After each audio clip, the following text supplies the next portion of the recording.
Hello students, welcome back to my channel education hub. तो आज हम करेंगे क्लास 12 फिजिक्स का चैप्टर 2, जो हमारा फर्स्ट टॉपिक है इलेक्ट्रोस्टैटिक पोटेंशियल एनर्जी।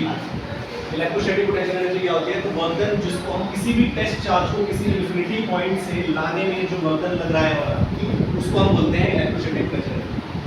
इतनी एनर्जी लगानी पड़ेगी किसी टेस्ट चार्ज को किसी इन्फिनिटी पॉइंट से बाहर लाने के लिए।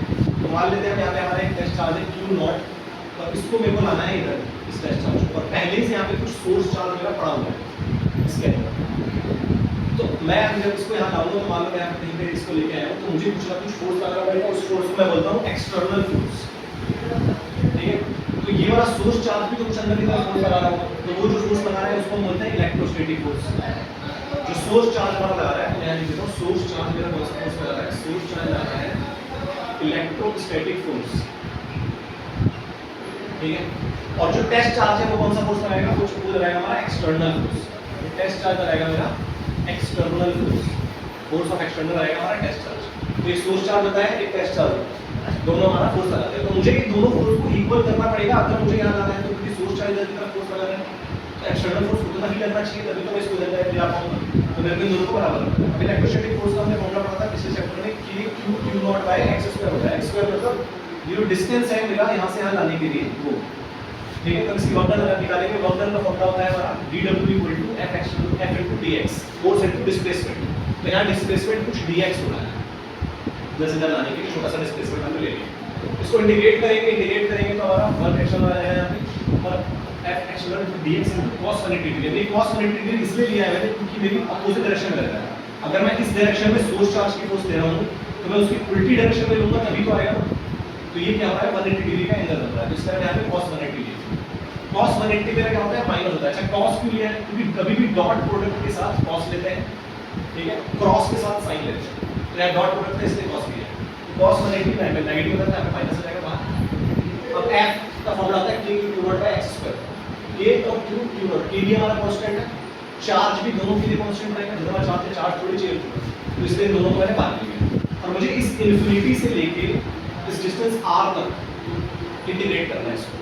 1/x × dx इंटीग्रेशन कैसे करते हैं? तो जो भी ये पावर है, ये पावर ऊपर जाके -2 बन जाएगी। मतलब मुझे इंटीग्रेशन किसका करना है? तो पावर क्या होती है? एक ऊपर ऐड होती है और वही पावर हम नीचे लेते हैं। तो वही मैंने यहाँ पे किया। जब मैं ऐसे कर लिखूँ तो क्या हो जाएगा? x की पावर -1 अपॉन में -1।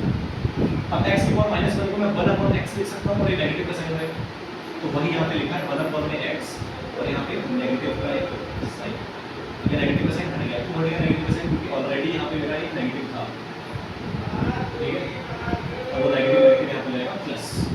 सिंपल। अब मैंने वैल्यू पुट करी, पहले r रखा, फिर मैंने इनफिनिटी रखा, और 1/∞ तो 0 होता है, तो 1/r है मेरा। यह है मेरा वर्क डन एक्सटर्नल के लिए। क्लास 11 में पढ़ा हुआ है कि वर्क डन एक्सटर्नल के लिए जो होता है वो चेंज इन पोटेंशियल एनर्जी के बराबर होता है। यानी कि चेंज इन पोटेंशियल एनर्जी आ जाएगा k q not by r square. Change in potential energy मतलब final potential energy minus initial potential energy हम लाएंगे। पर अगर हम किसी चार्ज को इन्फिनिटी से ला रहे हैं, तो यानी कि कुछ पोटेंशियल एनर्जी लगी नहीं रही है, इनिशियल कुछ है ही, तो इस वजह से यहाँ पे क्या हो जाएगा? इनिशियल 0 हो जाएगा। तो यू फाइनल का सॉल्यूशन 0 होगा, तो यू फाइनल वैल्यू होगी हमारी k q not by r। In general हम इसको ऐसे लिख सकते हैं कि दो टेस्ट चार्ज है हमारे पास, एक q1 है, एक q2 है, और इसके बीच में अगर r दूरी है तो मैं इसका पोटेंशियल एनर्जी ऐसे लाऊंगा अगर मेरे को इधर से उधर इसको लाना है। सिंपल सी बात है।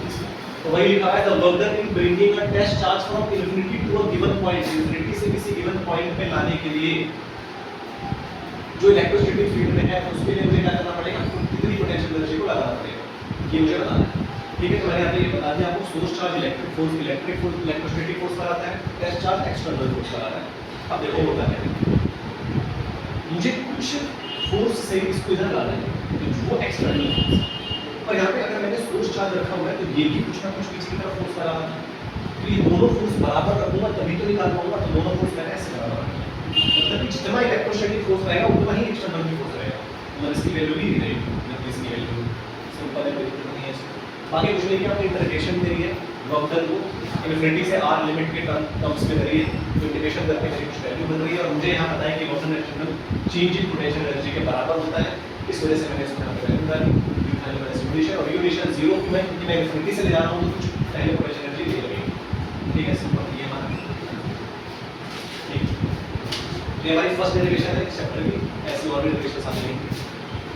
के लिए चैनल को बने रहें, बेल आइकन को दबाना ना भूलें, लाइक करें, सब्सक्राइब करें। वीडियोस तो डिले हो रही हैं लेकिन वीडियोस आती रहेंगी। Thank you.